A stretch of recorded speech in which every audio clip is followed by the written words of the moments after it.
Today I fucked up when my ex-girlfriend walked in to find me in the shower with my mum. In keeping with the today I fucked up tradition, this didn't happen today but around 20 years ago, when I was 19 years old. But it's still a classic. So, I was out one night drinking and generally having a good time when I bumped into my ex at a bar. After quite a few beers I convinced her to come back to my folks' place where I was living at the time. Needless to say, we had a fun night fucking like exes. Next morning I wake up with a massive hangover, a huge dose of regret, and my ex asleep on my pillow. Felt horrible and couldn't think of anything worse than cuddling and dredging up memories of a relationship I definitely didn't want to be in. I needed to escape, so I told her I was going to take a shower. So off I went. I get to the bathroom to find my mum was in there taking a bath.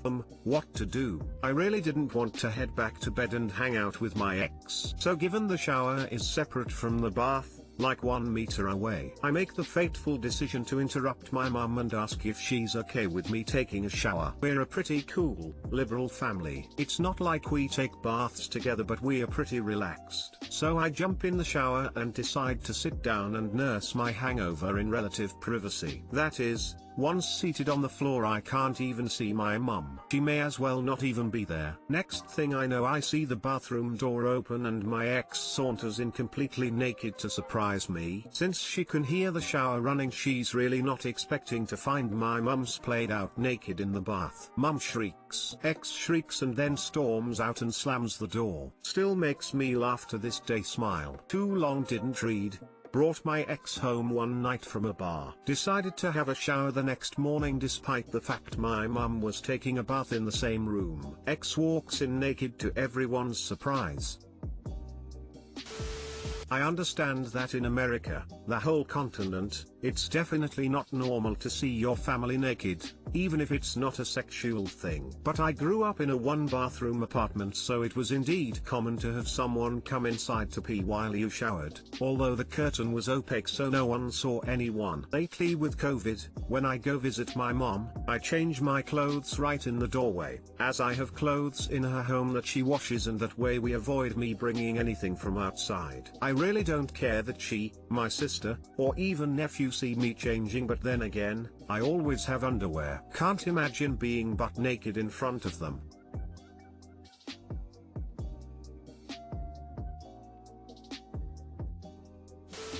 When I say I have a pretty liberal family, I mean we have support universal healthcare and gay marriage, but I can't say I'd ever be comfortable showering in the same room as my naked bathing mother. We're a pretty cool, liberal family. This is not usually followed up with baths with mum. So, you say you have a bath and a shower. What a nice subtle flex there. Sounds like the beginning of a bad porno. Today I fucked up by meeting with other members of the furry community. Well, this didn't happen today, but a few weeks ago. You know the drill. Also, this is a throwaway account because I don't want to offend anyone who knows me personally. First, some backstory. I am, or was, a furry. Yeah, I know, we can be weird. A long time ago I discovered furry porn and quickly realized that I'm really into it, to the point at which I didn't consume any other form of pornography. And after a few years I came, into contact with some SFW communities as well, and I started to participate in some local message boards in my country. It was all fun and games, until about half a year ago I decided that I wanted to actually meet some of these people in real life. Not to have sex or anything, but actually to make some RL friends, since many of my current friends moved away and I started to feel a bit lonely. Someone organized a meetup and I signed up for it. Nothing special was planned, just meeting for an evening to hang out and play some games. I was really excited to make some friends and looked forward to it. But things went downhill as soon as I saw the others for the first time. They didn't do anything weird, it was just this realization that I'm meeting with other furries. Which was strange, to say the least. And then they actually started talking about furry stuff, like fursuits, conventions etc. And I realized how much I used to separate my online persona from my real life persona. It's hard to describe why I felt weird about it. I guess I used the furry community as a way to escape reality, and now facing it in reality instantly took away this appeal. I stayed for a bit but left the meetup pretty quickly, and in the following days, the worst thing happened. I lost interest in furry porn. I started to associate it with real people and real life in general. It just didn't do it for me anymore. Now I'm left without new friends, and with part of my identity and fetish being taken away. I hope this story made sense. I typed it quickly on my phone. Also, please note that I don't want to paint a bad picture of furries with this post. You guys and girls are pretty great and I'm glad that you are having a good time. But I guess it's not for me. Too long didn't read, was a furry, met with other furries in real life, felt weird about it and now I'm not a furry anymore, maybe. Edit, typo and formatting. Edit 2. Jesus Christ guys, calm down with the furry hate. It's not a community about sex, sex is just a part of it for some people. Shout out to you /Mont_Fox's comment for explaining that in more detail. I just wanted to share my experience with you. Please behave or I'll have to delete this post. Edit 3, since some of you are asking what a furry is, there is a really nice and wholesome YouTube documentary about it, which also covers some of the controversies around the fandom. Check it out.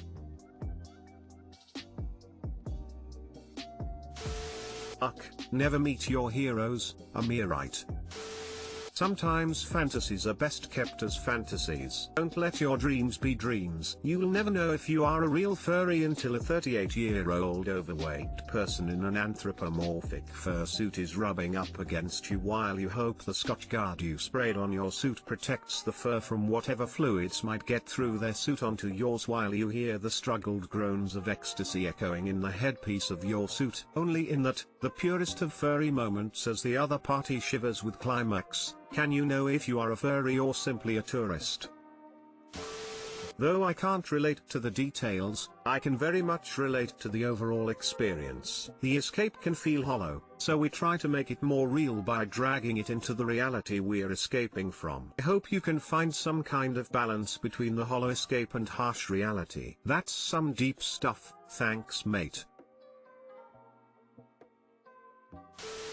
I'm not a furry. It has no appeal to me. But think I get what you're trying to say. You were sexually attracted to the fursona characters. Meeting the actual people made you realize they were just people in costumes and that wasn't your kink. 2D 3D.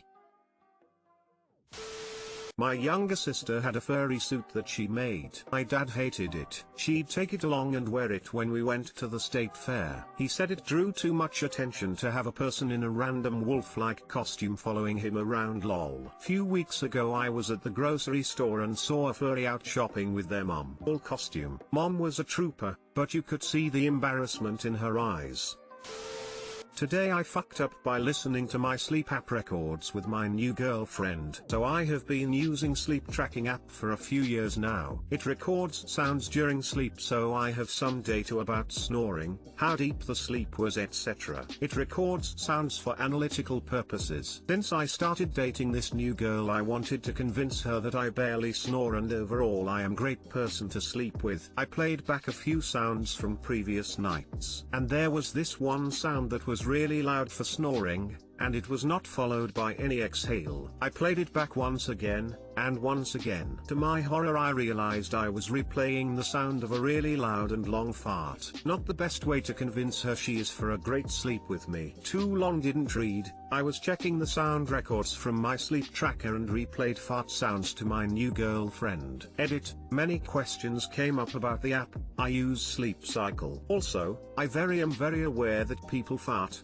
and during the sleep too. But in my 4-year history of listening to my snoring it was the first time I heard my own farts. The biggest today I fucked up moment was playing the fart over and over again. The only time I hear my so fart is when she sleeps. It's super cute when she doesn't scares herself awake. She has zero problem with my massive trumpet facts. Massive trumpet fact, despite its relatively small size, the average trumpet can have up to 6.5 feet of tubing. Since I started dating this new girl, I wanted to convince her that I barely snore and overall I am a great person to sleep with. Wow. The dating game has changed drastically since I last played. In my day, the best way to convince someone that I was a great person to sleep with was to down 6 WKDs in a row, do my best Christina Aguilera style dancing and then chomp down a giant burger, getting grease and sauce in my cleavage. I had one of these apps running one night when I stayed at my partner's place. Checked it in the morning and it had recorded us getting down and dirty, and identified it as baby crying. Not sure what to think about that, TBH. Congrats, it's a precog app and y'all made a baby. My partner and I like to go through our sleep apps and listen to farts, and guess who ripped it? The other night it recorded one that was so nasty all you could hear was gasps and retching noises followed by curses and apologies. But today I fucked up.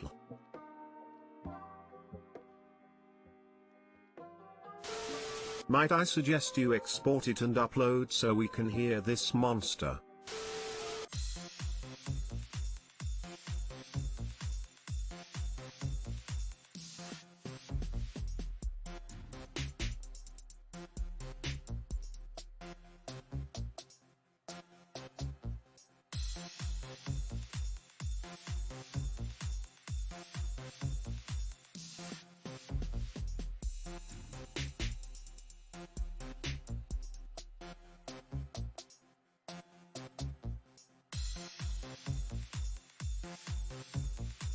Thank you.